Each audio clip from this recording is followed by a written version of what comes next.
Christmas, 1989. Christmas approached with a quickness this year. No hustle, no bustle, crowded stores would I near. The chimes were ringing, carols played loud to hear. Things would be different, very different this year. Joy to the world, I sang much in part, wished all Merry Christmas from deep in my heart. They complained of the shopping and cleaning to start. They told of their baking and lines at Kmart. I listened of many journeyed ones they to see. They spoke all of family and how grand it to be. I did well to make them their prettiest from me, then squiggled and squirmed as I strengthened my knee.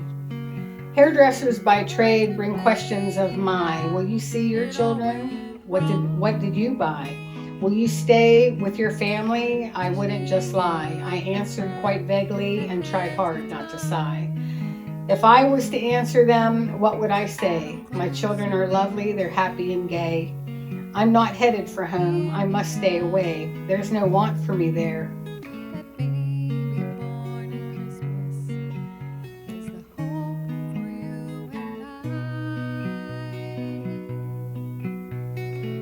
I'm not what they say.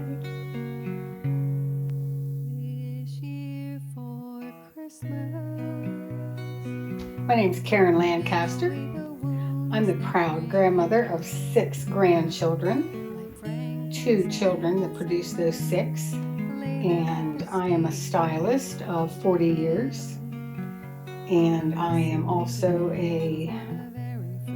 I play acoustic guitar and sing backup vocal at my church. When I was coming up, there's a saying that says children are to be seen and not heard. And at least in my family, that seemed to be more the norm than not. So I was never asked an opinion. I was not included in the conversations much. There weren't a lot of family dynamics going on around the kitchen table. We had dinner every day, but we really didn't converse much. So it was kind of like everyone was really together, isolated. And so I did my thing, my brother did his thing, my sister did her thing, and the 3 should never meet. So we didn't really know each other very well. Sometimes I would call it 5 strangers in a house. So as an isolated child and as not having any real intimate relationship with my father, that when a daughter doesn't have that kind of security in her dad, it leaves her vulnerable to prey, basically. And so one day, my friend and I were outside the back of her house, and there was a trailer that had been brought in behind them, and we were standing back there talking, and a gal walked outside there onto the little porch that was there, and I was like, I know her. And she said, well, then let's say hello. All right. So we walked over and said hello. Well, what it was, who she was she and 2 of her sisters had babysat me and my brother and sister. They had babysat us at one time or another. Their parents had gone to the same church as we did. And so that's how I knew her. Now we were barely 13, it was the summer where we had just turned 13 years old, and I believe that she was about 20 years old at the time. And so she stood out there and, was just saying her and her husband, had this trailer and they were building a house, and as it would be, the house that she and her husband were building was right across the field from where I lived. So we stood there and talked a while, and then her husband pulled into the driveway. And when he got out of the car, I mean, we're 13. I mean, we thought he was pretty cute.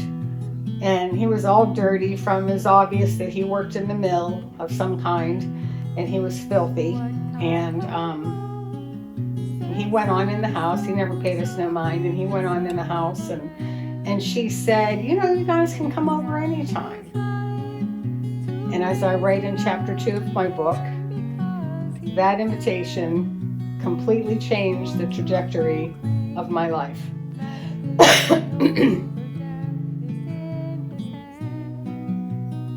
So we did. We would go and hang out at her house all the time, or at the trailer. And as time went on, her husband, we would be there more and more when her husband would come home from work, because, you know, we'd be home from school. It'd be like 6 or 7 o'clock. I mean, and we would just kind of hang out there. Well,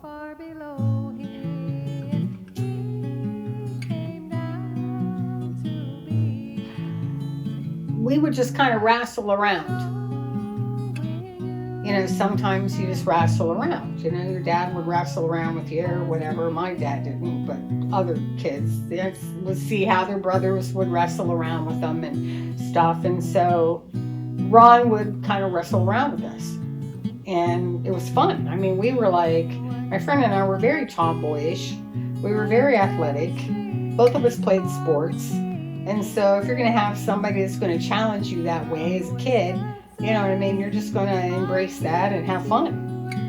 So we were just all about having fun. Well, probably what I didn't mention thus far was I want to say, he turned 30 that summer. Yeah, because he was born in July. So when we first saw him, he would have been 29, and then he just turned 30 during that summer when we were kind of like getting to know each other that way. So finally, they ended up moving into the house. And by that time, there was enough wrestling that had occurred that my friend and I weren't real sure about if there were accidental things that would have happened. There were things there was touching that happened that we weren't sure about. Like, we didn't know that, like, was that on purpose? Was that like did they mean to do that? You know, because both of us, what do we know? We're like 13. You know, so we had that conversation between each other, but we just kind of sloughed it off like, I don't know, who knows? You know, we didn't really take it all that seriously. As time went on, and he moved into the house, then my friend and I would stay overnight at their house. And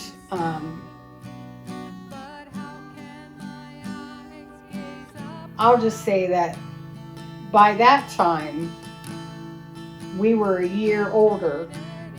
We were coming into like being 14. And the relationship between she and I then began to kind of move apart a little bit, because at that point we both were very aware that he was being more aggressive, and both of us wanted the attention. It wasn't like he was taking advantage. I mean, he was, but I've always said, like, well, I was a willing participant. Like, I wasn't, like, not trying to spend time with that person. And I think she was the same way. And so as time went on, we just kind of, our friendship became very superficial. And things progressed from there. And so as time went on, put another year on top of that, and now I'm 15. And I was in love with him. I mean, I'll be 65 next month, and I can look back and say even now, I was in love with him. It wasn't infatuation. It wasn't necessarily a sexual thing. I was in love with him. And I wanted him. And so from there, it became weird. So eventually,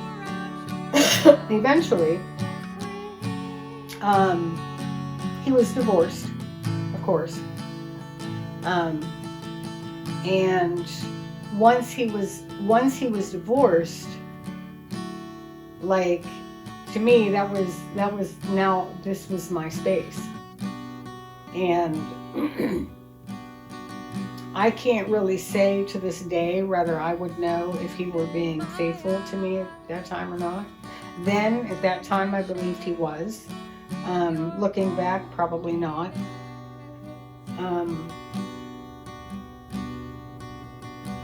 And then as time went on,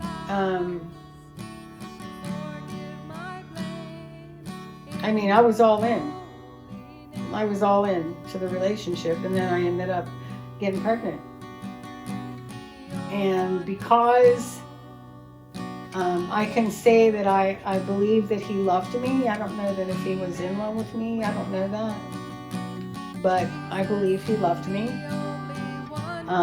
And he wanted to do the right thing. And so we ended up running away, and he married me.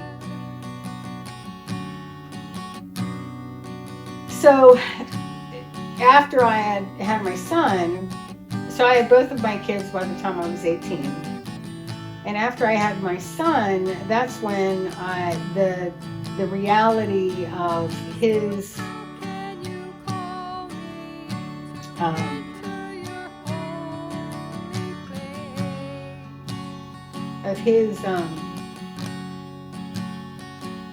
I don't know what they call it, but his issues. He had issues. Of course he did. I mean, I was 16 and he was 32. So of course he had issues. But those issues began to surface, and he began to become very honest with me, forthcoming about those things after I had my son. And so I didn't know much. I hadn't been anywhere. I was certainly still a young girl. So I was just trying to figure it out. And I loved him with all my heart. So I was like, well, these things will work themselves out eventually. So after I had my daughter, these kind of issues persisted through the relationship. And by the time I was 19, I was very sad. I became very sad. And the reality of being 19 years old, having 2 children, being married to a man twice my age, and things were falling apart within my private world, I became very suicidal at that time. And I attempted suicide, which was more of a cry for help than an actual try, I think. But nonetheless, it was real to me. So when I saw his response to that whole situation, I changed. I changed fundamentally as a person. And I realized that the approach that I had been using, which was a honest, naive willingness to engage him, I found that to be quite used against me. And so from that time, when I came out of that situation, I just kind of took my heart and went, I'm going to put that up there for a little while and not try to take everything so personal. Because I realized that these were his problems. Like, this wasn't, it's like if somebody's an alcoholic. Like, you're not an alcoholic. Like, I'm not an alcoholic. He's the alcoholic. And so it doesn't mean that you don't have your problems too, but it does mean that you're not an alcoholic. You know, so your issues are not quite as blown up as what the other person's might be. So I just put my heart up on the shelf for a while and determined to just forge ahead and do the best that I could, as a mom, as a wife, as a daughter, and all of that kind of stuff. So I determined to start working on a plan B in the event that at some point this marriage didn't work. But at the same time, I was utterly determined to make my marriage work. There's one thing that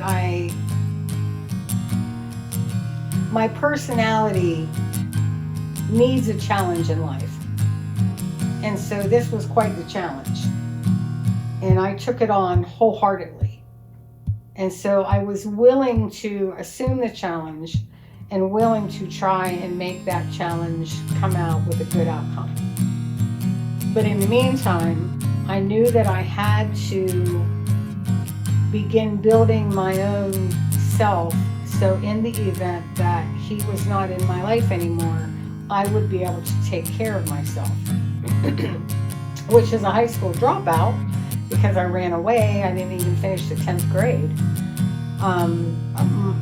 The odds were kind of stacked against me.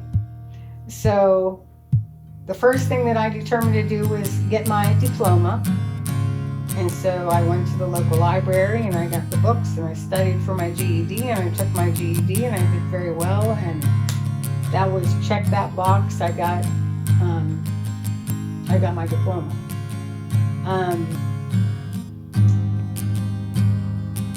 Time went on for a spell, and the problems within the marriage continued to escalate into places that I wasn't at all easy with. But I made concessions in order to be able to maintain the family. I mean, and quite honestly, I'm no different than millions of other women through time who've done that same thing and are the Rock of Gibraltar in their family because they are determined to keep that family together for their children. That's basically what I did. So he was checking the boxes as he was a good provider. He was a good father to my children. He still made me laugh. We still had conversations. So there was still enough core there to be able to hang in there. But when I turned 21, again, it was another turning point.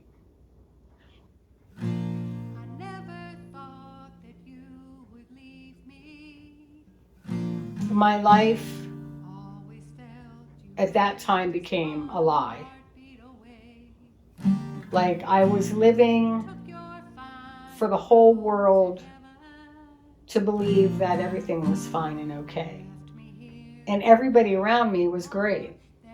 But I was the one dying in the meantime. And so I just determined not to feel anymore. So then the next step because it was obvious to me that there would be an end to this at some point. I was not going to make it another 20 years in the same situation. It just wasn't going to happen. So I determined to go to beauty school. He was very instrumental in influencing me that way. He gave me a lot of reasons why beauty school was a good idea. He had his barber's license when he was young, although he didn't practice it now. He was thumbs up on that course, but he wanted me to go into that profession, and he wanted to put me a shop in the basement so that he could control my life. So he could keep me there in his watch. And I thought, well, that's fine. Because, all right, if that's what you need. But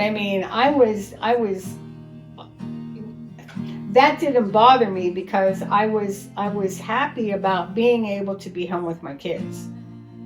Like, I had gone out to get a job at the mall or whatever. I hated it. I was a bad employee. I can't work for other people. And I wanted to be home with my kids anyway. If they were going to be home, I wanted to be home when they got home from school. So we built a cute little salon down in my basement. It was great. I opened it up after I got out of beauty school, and it was great. And so as time went on, I had my salon for about a year. I had a good clientele. I just loved everything about having my salon in my basement. However, my internal personal life was collapsing at a fast pace, and the stakes were getting higher and higher and higher. And anybody who has problems in their marriage understands how that works. And so there just came a time when I was like, I can't do it anymore. And so I determined I couldn't do it anymore. So I want to say that it was in late October of 1987, I believe, that I filed for divorce. And I want to say that I was divorced sometime after January 1988, maybe. So I was 28 years old and I got divorced. So the divorce was not amicable at all. The divorce was not nice at all. Again, he was 17 years my senior. He had a good friend who was a lawyer. And that lawyer was a very well-known lawyer within the valley, very established. And he owned all the money. I didn't really have any money. So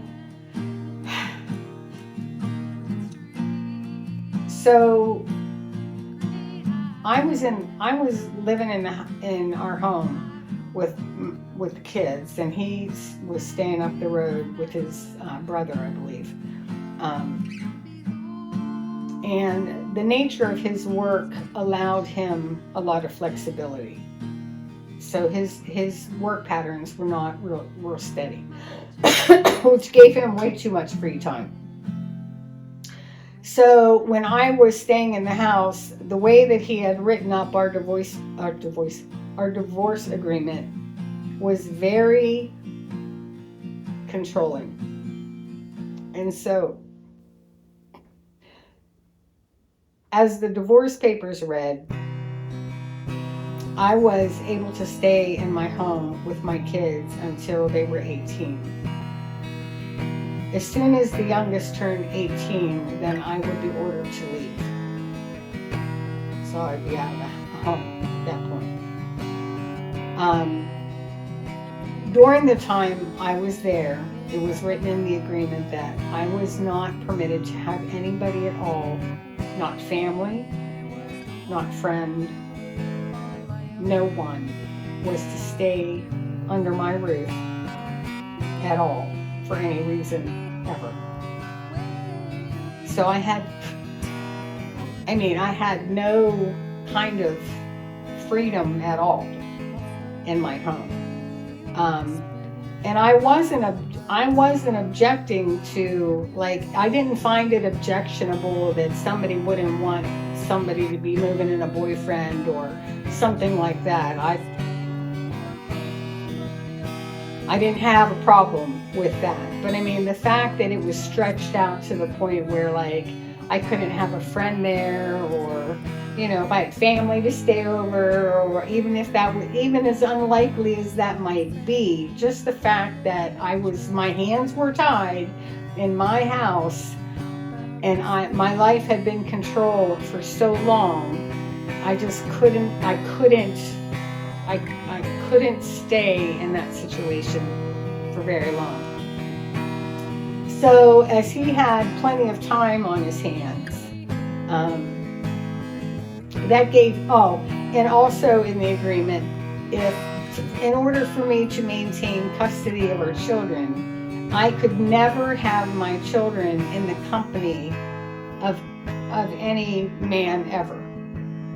So at 28 years old, like, if I would meet someone, like, and I would want my children to meet them or whatever, if there were proof that I had my children in the company of another man, then that were grounds for losing custody of my children. I mean, it was just too much. I was 28. He'd had me since I was 13. It's a long period of time in your growing years. And now he wanted to sew up another decade. So I couldn't. It was a little hard to swallow. So, but I signed to it. Because I really didn't have a good lawyer, and I didn't really have anybody to help me at all.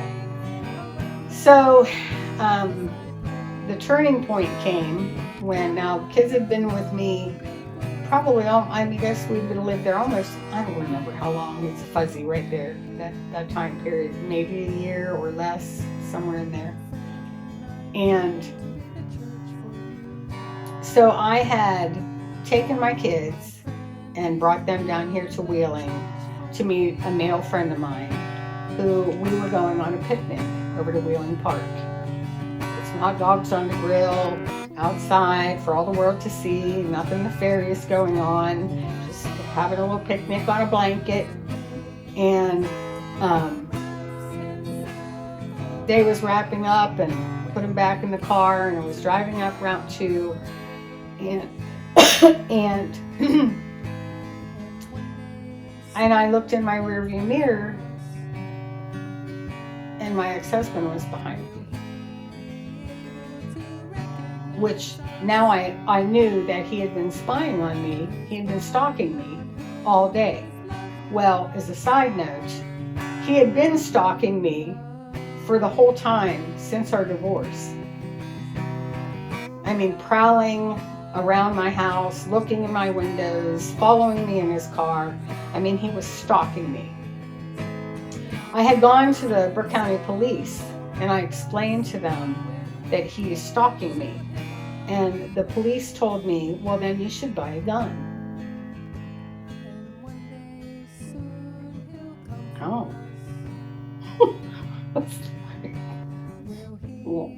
I never thought of that. So I did. So I bought a gun. I bought a little 22, and I had a little gun. And so, that day, I had that gun in the trunk of my car. And so while we were coming up Route 2, and I pulled off the side of the road, and he pulled off behind me, and everything culminated. Like the past however many years it had been, a decade or more, just everything came together. And I had an LTD, and there was a little button in the glove compartment, so if you push that button, you could pop your trunk open. Both of my kids were in the back seat. put in, and I leaned over and I said it out loud to myself, but out loud. I leaned over and I popped my trunk and I said, he doesn't know. I'm going to kill him now. And I got out of my car and I was walking around and I was reaching for my gun. And I always qualify this statement. Anybody who knows me knows if I talk it, I'm going to walk it. I was reaching for my gun, and my son, who was, I think, 11 or 12, came around and looked at me and he said, Mommy, please don't kill Dad. And it was like, I pushed the trunk down and shut it. I went around and I opened the door for my daughter and I said, Shawnee, go with your dad. Bonnie, go with your dad. And I knew right then and right there, I was on the brink. I was capable. And if I didn't remove myself from his means, that someone was going to get hurt. And if I ended up shooting their father, then I would go to jail, and then my kids wouldn't have any parents. And so I determined that I would make the sacrifice because I couldn't win. I mean, I couldn't win this game. I was way behind the curve. And I wouldn't have been able to win that one. And even if I would have had a ton of money and been able to go through the courts, I would have had to drag my kids through the mud in order to win. And I just wasn't willing to do that. And so I knew that I had to make the move in order to be able to stop this.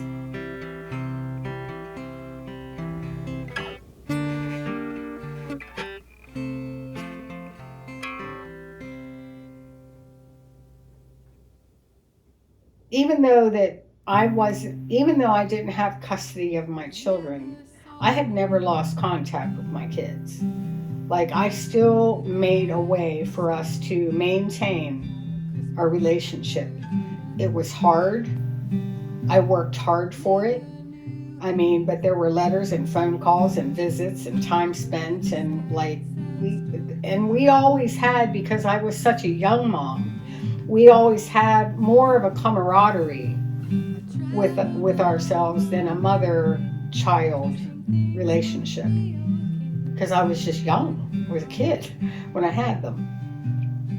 So they always had they had a good respect for me, and I had a good respect for them. And so even though I wasn't with them all the time, I was able to communicate well with them, and my words didn't fall by the wayside with them. Like, they took what I said, and I think it stayed with them whenever I would mother them when I thought it necessary. Like, I think they went well with my advice that way. So now we're up to about 93, I guess. Yeah, 93. And I got a call from a friend of mine who was said, "Hey, there's an ad in the paper. You should put your." I mean, it was a God thing. Like, this guy had never called me before ever. I worked with him when he first came to Wheeling. I worked at the country club for a little time. He was the maitre d'. So I didn't even know that he knew that I was looking for a job. So he called me up and said, "Hey, there's an ad in the paper, P.O. Box. You should send your resume there." I was like, "Yeah, okay." So, because I had put my resume everywhere, and I put it in, And as life would have it, I'm still working there, like 31 years later. It was a godsend. I couldn't imagine my life had been working anywhere else other than where I am. I'll work there until the Lord pulls me off the floor. So I started to work where I am now in 94. In 97, even though all things were going well, I was still really sad inside. And so finally I came to a point where I was like, Lord, like, you got to do something with me. Like, I just can't continue on. Like, I've done everything I know how to do in order to better myself, better my life, do all that I know how to do well and do right. And I'm sad. And I mean, I was really sad. Like, I want to die sad. So it's like, at that point, I just had gotten to a point where I felt like I loathed the air that I breathed. And I had like these suicidal tendencies and these voices going on in my head it was like a radio station playing in my head all the time. And that radio station was vulgar. And sometimes it would be very loud, and other times it would be very soft. And then it would come on really loud, and then it would be really soft. But those voices would tell me how many different ways I would be able to off myself.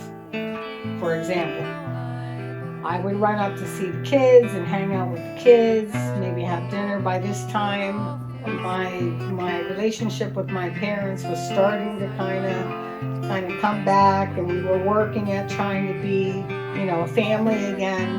So I would see the kids in my house, in my mother's house. But when I would once I would leave, this cloud of darkness would come over me. And I would be driving down the road, and there would be like a coal truck coming up the road or something. And all these voices would start telling me, like, just drive in front of the truck. Like, you could be gone in a minute. Like, just drive in front of the truck, or just drive over into the river. Like, nobody's going to miss you. Like, what do you think? They need you? They've been living without you forever. Like, who do you think you are? And so it was all of these really nasty, vulgar, accusatory, demeaning, accusing, just reminding me of every foul thing I've ever done in my life and every failure that I've ever had. And, why do you want to go on? I mean, it was never ending, ever. It never stopped. And so that was the driving force of not, and I wasn't in church at the time because I didn't have a church. And then so it would have been late 96, I believe, when I was introduced to the Vineyard Church. I had just started going there, maybe. It was in the fall. Yeah, it was in July 1996 when I first started attending the Vineyard Church. And so it was kind of a touch and go. I wasn't like a regular or anything. But I liked that church, but I wasn't a part of it yet. And so there was a day when I sat down and I was like, Lord, honestly, I can't do this anymore. Like, I just can't continue to be this sad. Like, I hate everything about myself. Like, for whatever reason, like, I just did. And so my son at that time was 18, and we had moved him to Louisiana, and he was attending an evangelical college there, him and his girlfriend. and girlfriend. And I went down there in the Easter weekend of March, which is coming up, in 1997. And it was a Pentecostal church, and I attended a service there, and I can only say that what I experienced there completely changed my life. Like, I can't go through like all of the details, it would take too long, but I started walking toward the, and I was there by myself. My son wasn't there, my now daughter-in-law wasn't there, they didn't come. And as I was walking toward the pastor just kind of went like that. And when he just kind of went like that, yeah, I always say that it was like somebody took a pink wiffle ball, one of those plastic wiffle ball bats, and went, and hit me in the gut and knocked me off my feet. And I stumbled backward, and I went onto the floor, and they threw a blanket over me. And when I was on that floor, the only way I can describe it to people is I could feel every nerve ending in my entire body felt like it was being rewired. And that's the only way I can describe it. And I just laid there.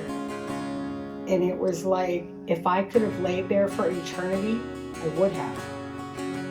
It was the most amazing, the most God thing that I've ever experienced.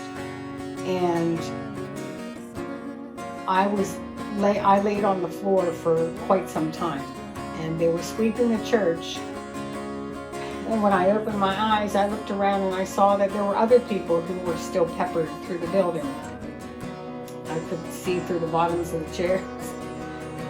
And I turned over and I started crawling on my hands and knees. It was like I had drank like a fifth of vodka or something.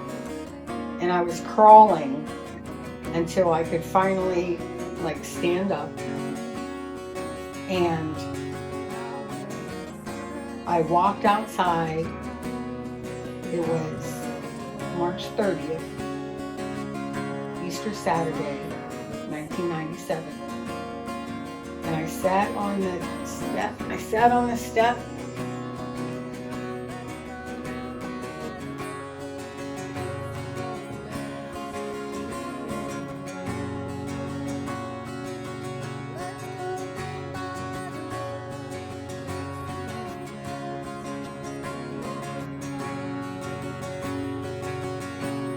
That's all I could do. And the only thought that I kept on having was, right now,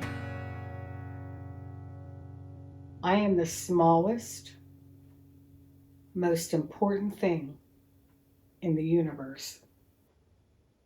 And the Lord God Almighty just let me know it. And it was so profound that I never exhaust from telling that story, because it was the most profound moment of my entire life. I never smoked another cigarette. I never desired to smoke another cigarette. I'd smoked all my life and loved it. I had no desire. It was as if I had never smoked ever. Now, I say to people, if you can imagine your most favorite thing that you like to put in your mouth, Coca-Cola, cigarettes, steak, like whatever it is that really floats your boat. Like whatever it is that you just like, man, I could never live without that. I just love when I get this. I loved cigarettes. I never had a problem. I had no shame in my game. I liked smoking. I never wanted one. It was like I couldn't even imagine what they tasted like. It was the weirdest thing ever. Like whatever that was, it wasn't anymore. And I never cried again like I had, ever, to this day. Whatever that was, it was gone. I never heard that radio station play ever again. Gone. As if it never happened.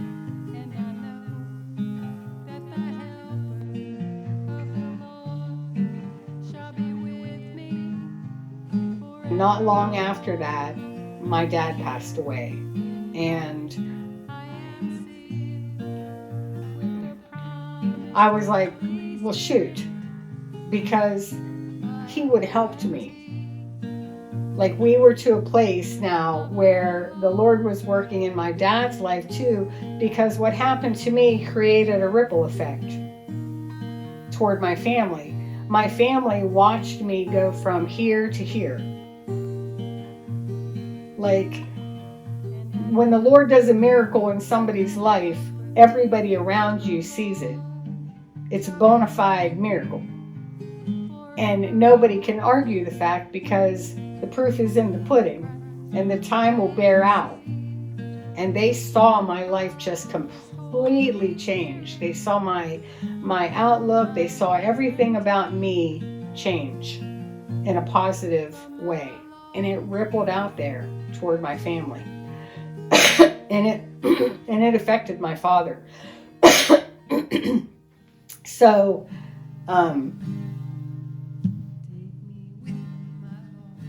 so then, that's 1999, he passes away. Well then, the year 2000 comes, and my ex-husband, father to my children, he is diagnosed with mesothelioma. He's diagnosed with a horrible lung cancer.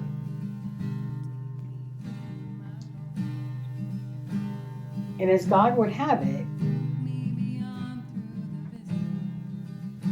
things had happened where the Lord had come to me sooner than that and had told me to pray about forgiveness for him. So even though I had had this experience, that wasn't necessarily all resolved yet. And so he had told me to pray about that. And I did. And there was an incident that happened between us prior to what I was just talking about, where he and I were toe-to-toe at a rowing regatta because my daughter was in a regatta in Pittsburgh. And as my daughter would say when she saw it happen, and she stopped cold in her tracks because she was with her friend. Her friend was like, "What's wrong?" She's like, "Oh my gosh, my mom and dad are talking." And her friend was like, "And?" She's like, "No, you don't understand. My mom and dad haven't talked in 10 years. And we hadn't." And there we were, right after the Lord had addressed my prayer life to pray about forgiveness for him. And so we were toe-to-toe in a parking lot, and this gets me every time.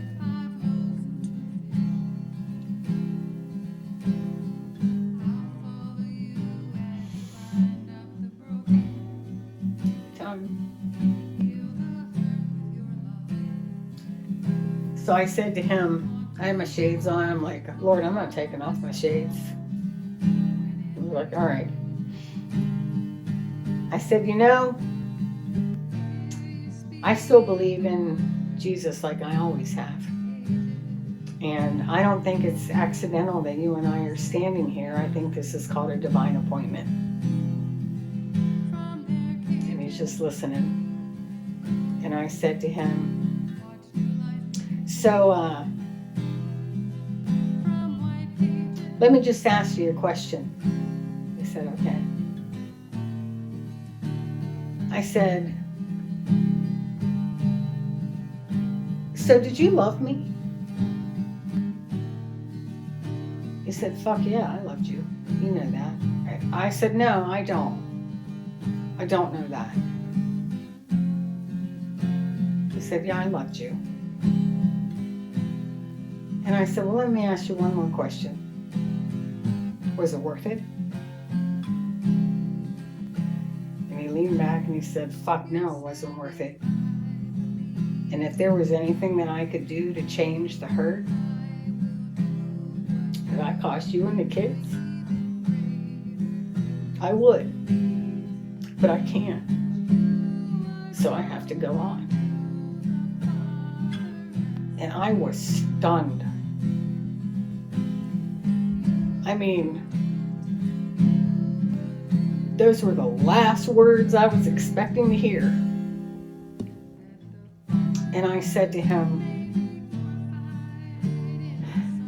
well, you know, the Lord's been on me for the last few weeks about forgiveness for you.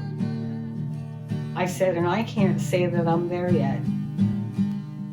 I said, but he's working on it with me. I don't know if that matters to you or not. And he just looked at me and he said, it matters.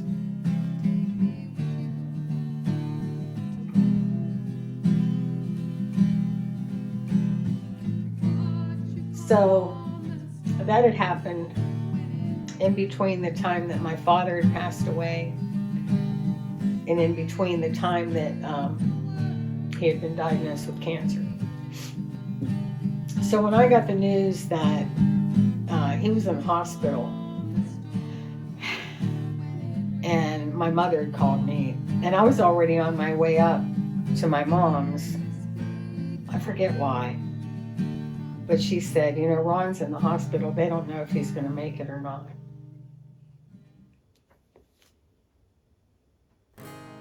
I said, okay. So I kept driving. And as I was driving,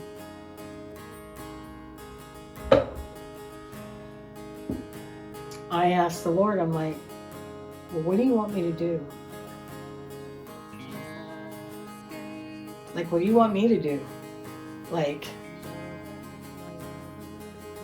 I can't just like walk into his room like, oh, look at me. I'm like, here I am with my Christian banner. And the Lord said to me, I want you to tell him that I'm not mad at him.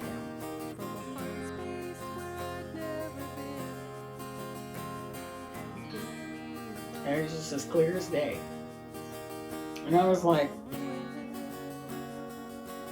well, I can do that. And I said, well, can I tell him I'm not mad at him either? And the Lord, with his great sense of humor, says, you can tell him whatever you want to tell him, but just make sure you tell him what I said. And I walked into his room, and his head was like this big.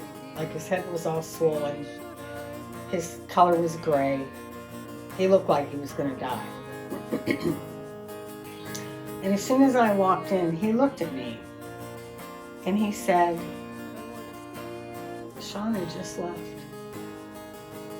And as soon as he said that, I knew that the Lord had had me wait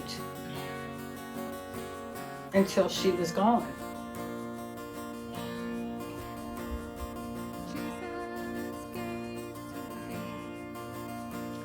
And I said, well, I didn't come to see Shauna.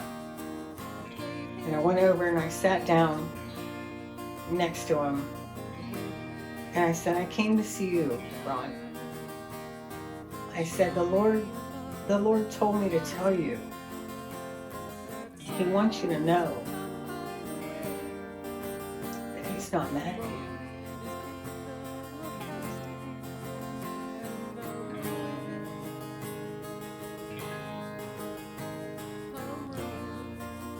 That was the first and only time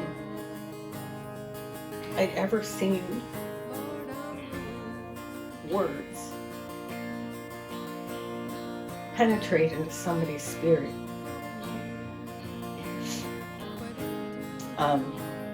It was like throwing water onto a dry sponge. And he just looked at me and he said, he didn't say anything. He just looked at me. And I said, and I want you to know, I said, you remember the conversation that we had before that I just told you about? Yeah. I said, well, I want you to know that I'm not mad at you either.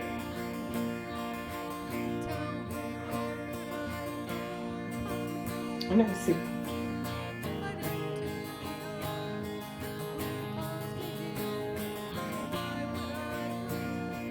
Never seen anything like it. To see words bring life to somebody. And I said, I'm not going to stay long. I said, I brought some tracts.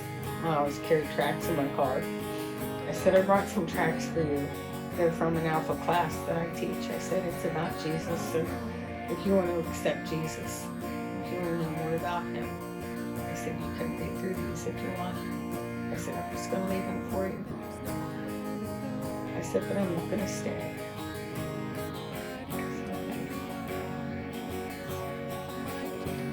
And that was it. I got up and I left.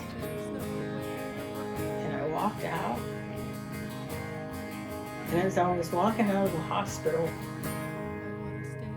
I heard this verse coming in my head, and it said, whatever you lose here on earth, you lose in heaven. Well, he was able to get out of the hospital, and when he was released out of the hospital, or before he was released out of the hospital, both of my kids asked me if I could come and help to get his house ready. Before he came home.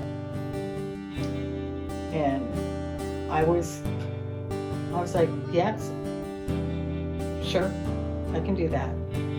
So I went into his house. It was the first time I had been there since I left. Since I took my little 22 and shot up the room with nothing but hatred for him, for all that he had stolen from me. And God had done such a work in my life that when I walked into that house, there was no residue. Like there was nothing negative in here. After all that, God had just taken it and put it aside. And so I helped them paint his house. We painted his whole house. I went in and redid his shower room, bathroom, made it presentable. It was a mess. And we brightened it all up. We washed everything and made it clean so that when he came home to spend his dying days, that it would be appropriate for him. And after that, I would go up occasionally and I would take my guitar and I would sing for him. And and minister to him from the Lord. And he was on oxygen and he couldn't breathe and he didn't talk much. And so I would just kind of sit there maybe an hour or so on a Saturday and just play my guitar and sing, and he would sit there and just kind of soak it in. And the Lord would minister to him. And I told him during that time, I wanted him to know. I told him, I said, you know, I want you to know that even unto this day, that you're the only man that I have ever loved. And he couldn't really respond. And he didn't need to.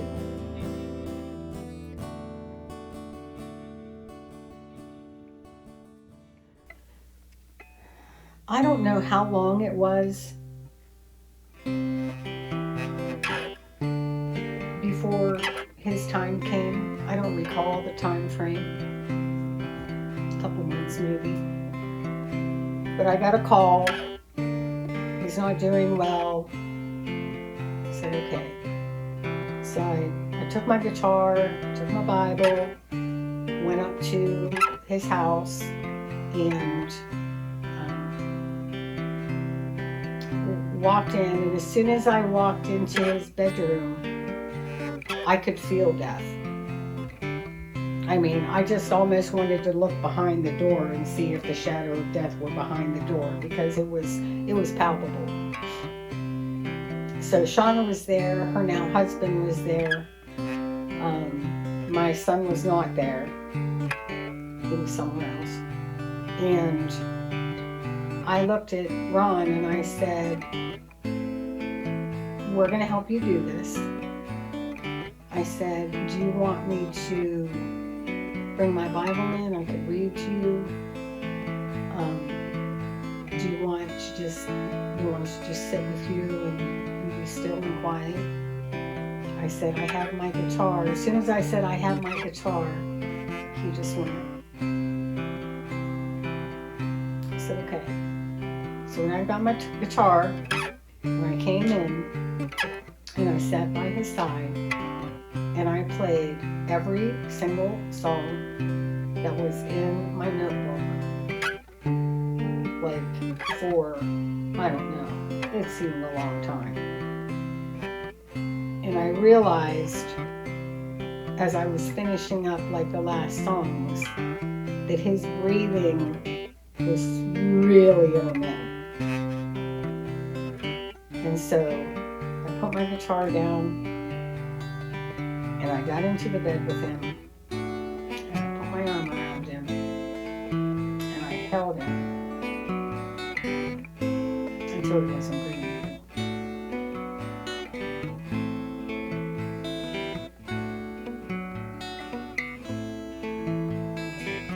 He went on.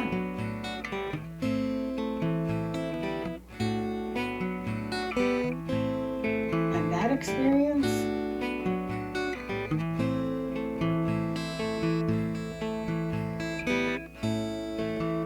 was like, who would have thunk it? I mean, when we're young, we don't have a clue where we're going to be in 20 or 30 years. Like, not a clue.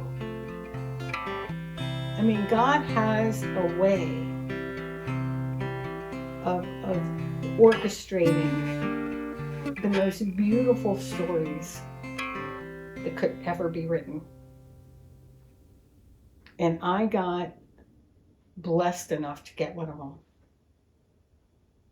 To be able to go from there to here and have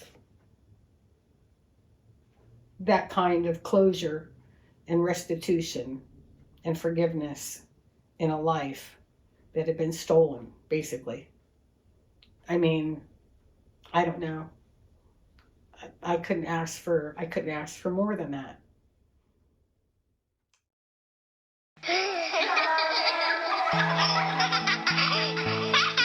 Go down really, really fast. Let your arms